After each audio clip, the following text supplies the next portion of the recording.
Welcome to my channel! Learn with Teacher Ali!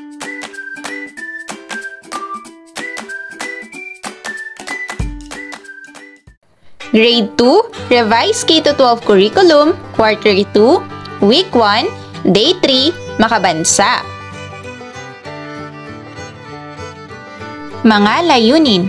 Pagkatapos ng aralin, ang mga mag-aaral ay inaasahang nakapagbibigay ng halimbawa ng mga lokal na salita at nagagamit ang mga lokal na salita sa pangungusap. Ngayon mga bata, isagawa ang simpleng ehersisyo. Bumilang ng 8 sa bawat kilos.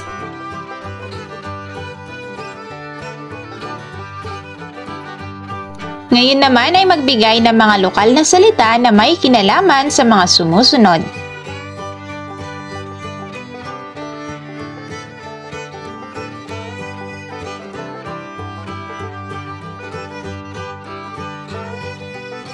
Ang layunin ng ating aralin ay nakapagbibigay ng halimbawa ng mga lokal na salita at nagagamit ang mga lokal na salita sa pangungusap. Basahin at unawain ang mga salita at ang kahulugan nito. Lokal na salita. Tumutukoy sa mga salitang ginagamit sa isang partikular na lugar o rehiyon. Ang ating aralin ngayong araw ay tungkol sa mga salitang lokal. Ngayon ay magbasa tayo. Handa na ba kayo? Sa lumang bahay, tahimik at payapa. Silya't lamesang kahoy na minana. Aparador at platera sa pader nakatayo. Mga yaman ng panahon, mukha pa ring bago. Baul sa sulok, may lihim na taglay. Tampipi ng alaala, doon nakasalalay. Sa paminggalan, mga gamit ng nakaraan.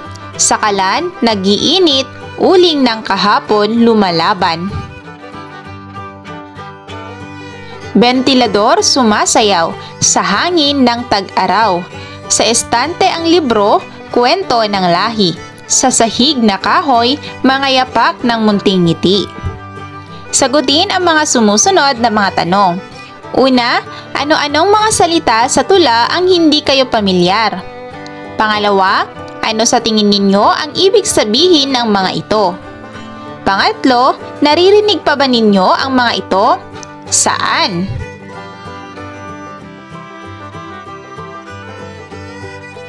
Ang mga lokal na salita ay may mahalagang papel sa kultura ng kinabibilangang komunidad. Nagsisilbi itong tagapag-ingat ng ating kasaysayan, tradisyon at pagkakakilanlan.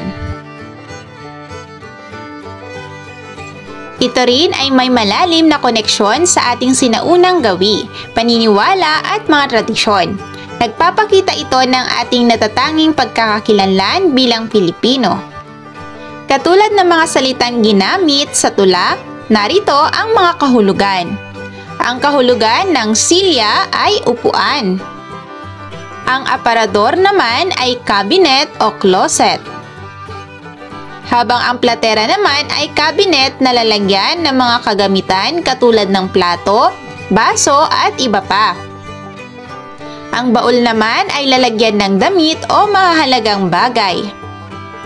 Ang tampipi ay hugis o parihabang lalagyan na yari sa hinabing ratan o kawayan, karaniwang may takip.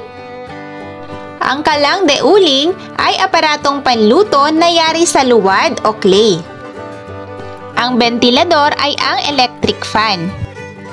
Ang estante naman ay cabinet na karaniwang lalagyan ng aklat, dokumento at iba pang gamit sa bahay.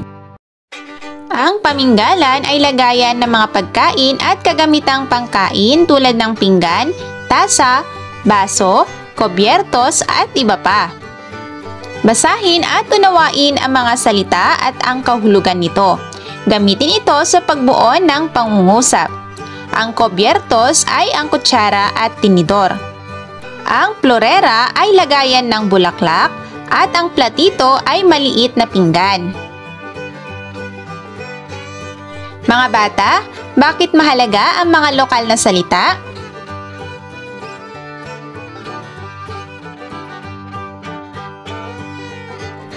Ngayon, tukuyin ang lokal na pangalan ng mga sumusunod na larawan.